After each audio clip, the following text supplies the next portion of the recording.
তিস্তার বুকে ডানা মেলল গাইবান্ধা ও কুড়িগ্রামবাসীর দীর্ঘদিনের স্বপ্ন। মৌলানা ভাসানী সেতুর মাধ্যমে সৃষ্টি হল দুই জেলার সড়ক যোগাযোগ ব্যবস্থায় নতুন মাইলফলক। এতে উচ্ছ্বসিত এই জনপদের মানুষ।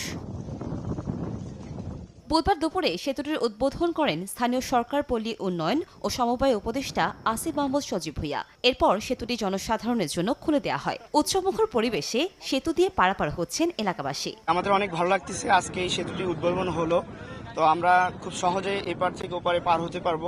নদীর উপরে আমার শ্বশুরবাড়ি, যদিও কোনো সময় যাইতে পারি না, এখন সবসময় যাওয়া আসা করতে পারবো। এটা আমাদের অত্যন্ত খুশির বিষয়। এই সেতু উদ্বোধন হতে আমাদের অনেক সুবিধা হবে, যেরকম হচ্ছে যে আমাদের ঢাকা যাওয়ার সাথে অনেক রাস্তা কমে যাবে।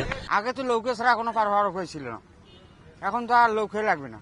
মৌলানা ভাসানী সেতুর মাধ্যমে গাইবান্ধার সুন্দরগঞ্জ উপজেলার হরিপুর ও কুড়িগ্রামের চিলমারির মধ্যে সংযোগ স্থাপন হলো। সুযোগ তৈরি হলো সহজে কৃষিপণ্য সরবরাহ সহ শিল্পায়নের।